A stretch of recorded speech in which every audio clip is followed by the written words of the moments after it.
আমাদের ভাই সাম্য, তার প্রতিবাদে গতকাল রাত থেকে ঢাকা বিশ্ববিদ্যালয় ক্যাম্পাস উত্তপ্ত উত্তাল হয়েছে। তার সহপাঠীরা এবং ছাত্রদলের আপামর নেতা কর্মীরা, সাধারণ শিক্ষার্থীরা এই হত্যাকাণ্ডের প্রতিবাদে মুখর হয়েছে এবং আমরা ছাত্রদলের পক্ষ থেকে তাদের প্রতি কৃতজ্ঞতা জানাচ্ছি।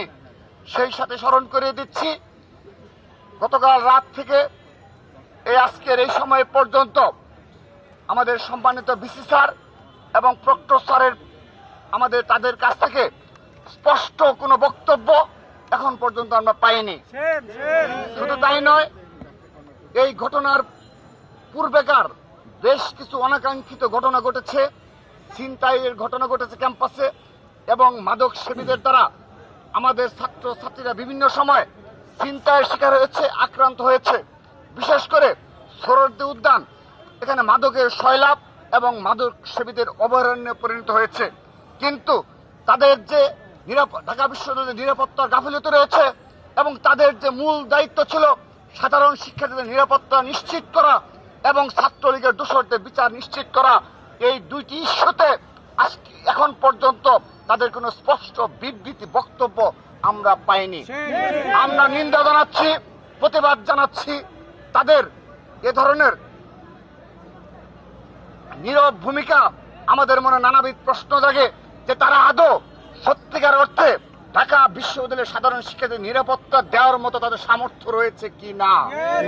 শুধু তাই নয়, আমরা বিগত সময়ে বলেছি এই সাম্যের হত্যাকাণ্ডের মধ্যে স্পষ্ট হলো এই সম্মানিত ভিসি স্যার এবং এই প্রক্টর স্যারের নেতৃত্বে যারা দায়িত্ব রয়েছে তাদের দ্বারা সম্ভবত ছাত্রলীগের সন্ত্রাসীদের বিচার করা সম্ভব না।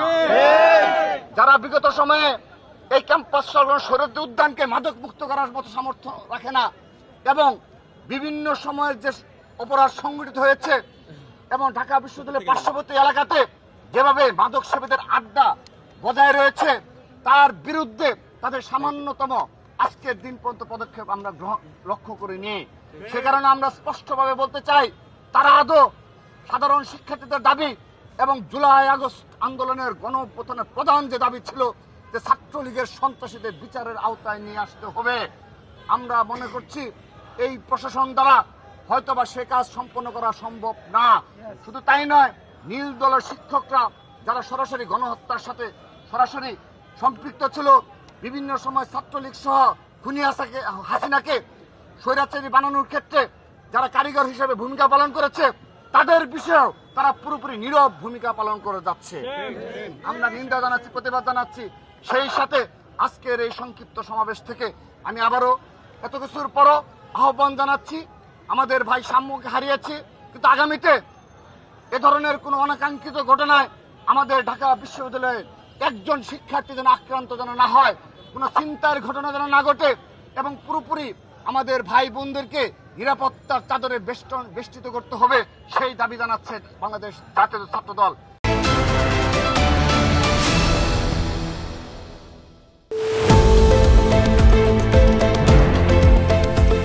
দেশের পাশে, বিশ্বের সাথে, মেট্রো টিভি।